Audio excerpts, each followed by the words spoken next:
सध्याची महापालिकेची भूमिका आहे ती आपण TDR किंवा प्रोजेक्ट अफेक्टेडसाठी BSUPचा जो नियोजन केलेलं आहे तो पण शासनाची मान्यताने आलेला आहे। आज रोजी आपल्याकडे अजून काही अपडेट नाही आहे, जसं भविष्यात डिस्कशन होईल त्याप्रमाणे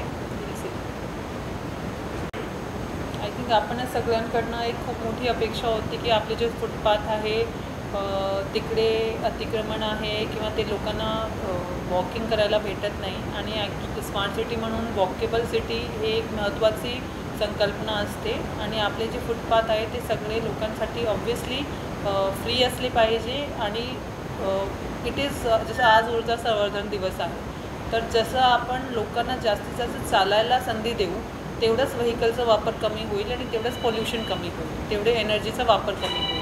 तर या संकल्पनाच्या माध्यमातून पर्टिक्युलरली आपल्याला वॉकेबल सिटी म्हणून करून देणं खूप गरजेचं आहे आणि तो पण एक खूप प्राधान्याचा विषय राहणार आहे आणि असं नागरिकांची मोठी मागणीसुद्धा आहे आणि आम्ही याच्यासाठी प्रयत्नशील आहोत। बॅनर जे अधिकृत आहे आणि अनधिकृत आहे त्याच्यासाठी ऑब्व्हियसली अनधिकृतवर कारवाई आपली केली जाणार आहे। जर अनधिकृतवर कारवाई केली तरच अधिकृत बॅनर्स जास्ती लागतील आणि जे अधिकृत बॅनर्स KDMCला जो बिल हे टॅक्स मिळतो तो पण मिळून जाईल, म्हणून अनधिकृत बॅनरचा जो काही आहे ती कारवाई आपल्या महानगरपालिकेमार्फत केली जाईल। बरोबर, त्याच्यामध्ये शहराचं सौंदर्य आम्ही त्याचं नियोजनसुद्धा केलेलं आहे। आज रोजी काही कोऑर्डिनेशनचे विषय होते, काही पर्टिक्युलर प्रॉब्लेमॅटिक पॅचेस होते। मॅक्सिमम आपला फेज 5, फेज 4 टू फेज 7चं काम कंप्लीट झालं आहे। काही कारणांमुळे मधले काही पॅचेस राहिलेले आहेत, तिकडे पॅचेसच्या अनुषंगाने एक रिहॅबिलिटेशनचा मोठा विषय होता। ते रिहॅबिलिटेशनच्या विषयासाठी आपला GR आलेला आहे आज रोजी। ते GRच्या अनुषंगाने पात्र लाभार्थी करण्याचा आणि त्यांना लाभ देण्याची कारवाईचा पेपरवर्क आज रोजी आमच्याकडनं सुरू आहे। नक्कीच ते झाला आणि उर्वरित जे डिफरंट डिफिकल्टीज आहे त्या अनुषंगाने आम्ही प्लॅन केलेला आहे। We will try to complete it as soon as possible.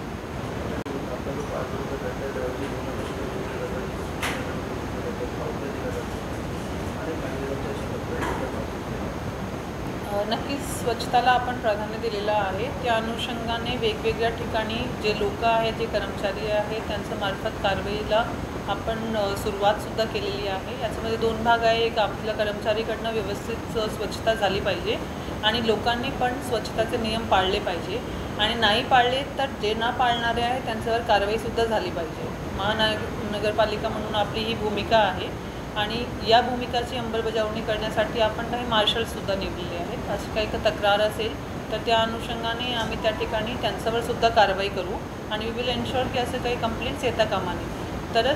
तरीसुद्धा आपल्या लोकांकडनं पण अपेक्षा आहे की त्यांनी जास्तीत जास्त म्हणजे स्वच्छता हे एक जो प्रश्न आहे तो सगळ्यांचा आहे, म्हणजे ॲज अ सोसायटी म्हणून आहे। जेव्हा अस्वच्छता पसरते तर कुठेतरी कचरा आपणच टाकतो म्हणून ती अस्वच्छता पसरते।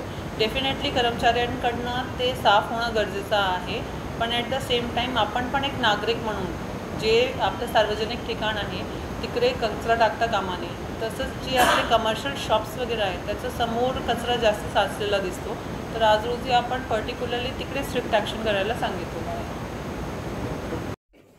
करमवीर दादासाहेब गायकवाड मैदान, सिद्धार्थनगर, कल्याण पूर्व येथे आपण विकसित भारत संकल्प यात्राचा एक मोठा कार्यक्रम घेणार आहोत। त्या ठिकाणी सर्व जे स्कीम प्रामुख्याने आपला आयुष्मान हेल्थ कार्ड, स्वनिधी या स्कीम्स जो आपल्या महानगरपालिकेमध्ये वाचवण्याचं आपण नियोजन केलेलं आहे। या कार्यक्रमाच्या अनुषंगाने केंद्र शासन आपले असतील तर ते आपण बोलू शकतो।